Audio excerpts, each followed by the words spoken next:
Most budget phones these days put a lot of emphasis on build quality and specs, while the camera is often the biggest compromise. But the Pixel 3a aims to do the complete opposite. Is that really the right formula? Hey, I'm Brian and this is the Pixel 3a review.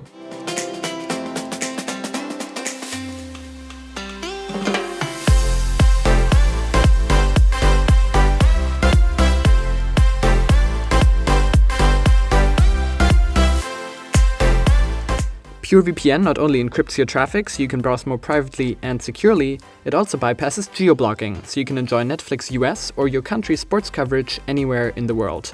And the best thing is that you can try it risk-free for 31 days and get full access starting at only a couple of bucks a month. So check out PureVPN at the link in the video description.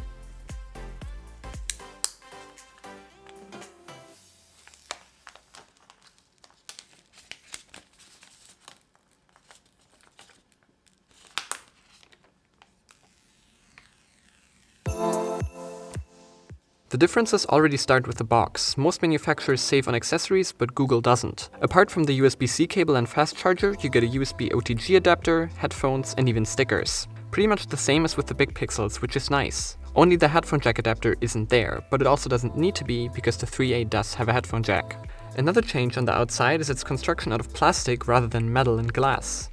I would say that this isn't only a cost-saving measure, but also one to differentiate it from the 3 and 3XL.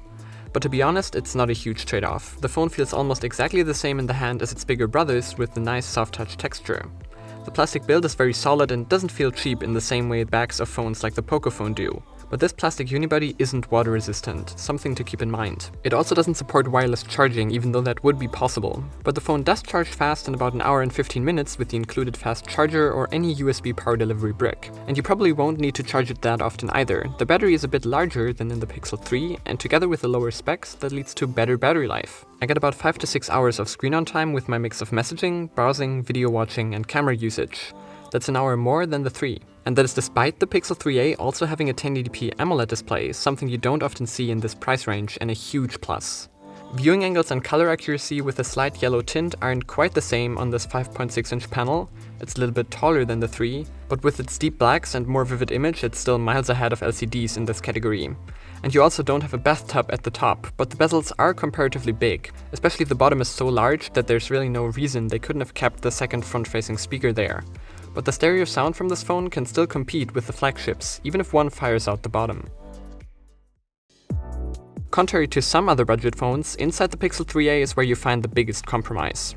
You get a Snapdragon 670 chip paired with 4GB of RAM and 64GB of non-expandable storage. There's also no dual SIM by the way, which is a bummer, but they have kept the Titan M security chip that keeps the data from the very fast fingerprint scanner secure.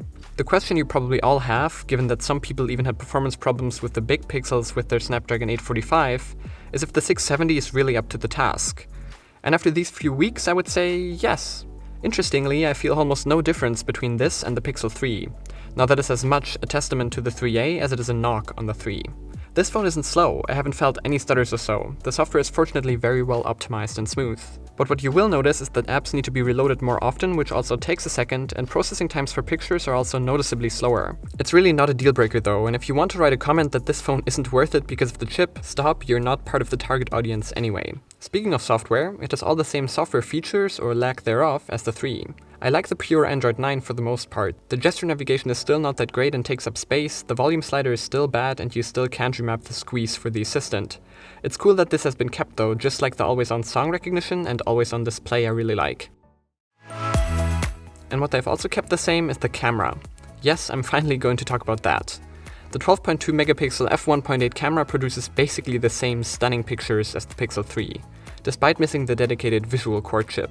It's really unbelievable what Google software can pull out of this unassuming little phone. The pictures from the Pixel 3 are constantly breathtaking, and almost the same can be said about the 3a. The processing just does wonders, and I can just repeat what I said in my Pixel 3 review. You can't only trust the camera in always producing a good picture, you can trust it to surprise you every time in how great the photos look, even in the most challenging conditions. They're super sharp, colors are natural but still pop, and contrast and dynamic range are huge for the most part. In some photos I've noticed though that this is not quite as extreme on the 3a as it is on the 3. You might even prefer this sometimes less processed look. But this is still basically the best camera in terms of raw picture quality. That's just how it is. And at this price, that's nuts. Even night sight is here with shots in the dark that look like they're taken in the light. Even flagship phones like the S10 can't really compete here. But where the Pixel obviously falls short is in perspectives. There's no wide-angle or telephoto camera, which is unfortunate. But to be honest, at this price I would rather have this one amazing camera than 3 mediocre ones. Selfies are also great, by the way. They look natural and Google's portrait mode is still among the best. Edge detection works well and you can adjust the blur after the fact. But you lose out on the wide angle of the Pixel 3, which makes group selfies harder. Video recording is also not a strong point here, just like it has been before. Because Google didn't allow 240 FPS slow motion and 4K at 60 FPS on the Snapdragon 845, even though it would have been capable of it, the 3A isn't missing any recording modes from the 3. The video quality is fine and stabilization is good, but just as I said before, the utility is limited. With that, we come to the conclusion. In my Pixel 3 review I said if you buy this phone, you buy it for the software and camera. And that is still true here, so there's really no reason to spend more on the regular Pixel. I feel like this is the direction Google should head in. Maybe add water resistance and wireless charging back in and we're good. The idea of pairing lots of nice to haves and a top-of-the-line camera with internals that are up to the task but not more is very novel. But I'm asking myself why. This profile pretty much fits every non-tech enthusiast. It's the perfect phone for the moms and dads out there that don't need high performance to play games on their phone, that just want to text or look something up on the internet, but still have a great camera that they can trust on their family vacation while not spending too much. Up until now, you either had to buy a mid-range phone where you're not spending too much on stuff you don't need but with a camera that isn't good, or spend a fortune on an expensive high-end phone that has a great camera paired with an over-the-top CPU. As Polymatter put it, that's kind of like using a Ford Super Duty to haul your child's teddy bear, something we enthusiasts often seem to overlook. So the next time someone who doesn't know or care that much about technology asks you for a phone recommendation, Pixel 3a might be a good answer.